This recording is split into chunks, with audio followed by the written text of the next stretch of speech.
জামায়াতে ইসলামের আমির ডাক্তার শফিকুর রহমান বলেছেন, ৫৪ বছরে বাংলাদেশের যে এলাকার যতটা বঞ্চিত হয়েছে, পিছিয়ে পড়েছে, ইনসাফের দাবি পূরণের জন্য ওই এলাকা থেকেই আগে উন্নয়ন শুরু করবে তার দল। নওগাঁর এটিএম মাঠে আয়োজিত নির্বাচনী জনসভায় তিনি এই কথা বলেন। শেষ করলাম। প্রিয় সম্মানিত জনগণ, ভাই ও বোনেরা, বাংলাদেশ আগেই বলেছি আমাদের প্রিয় জন্মভূমি।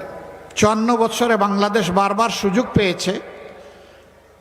যারা শাসন ক্ষমতায় এসেছেন তারা নিজেরা ক্ষমতাবান হয়েছেন, কিন্তু জনগণের ক্ষমতা তারা বৃদ্ধি করেন নাই। তারা জনগণের পকেট কেটে নিজেদের কপাল কিসমত বড় করেছেন। জনগণের টাকা চুরি করেছেন, ডাকাতি করেছেন, লুণ্ঠন করেছেন, ব্যাংক ধ্বংস করেছেন, বিমা ধ্বংস করেছেন, শেয়ার মার্কেট লুট করেছেন, মেগা প্রকল্পের নামে মেগা দুর্নীতি করেছেন।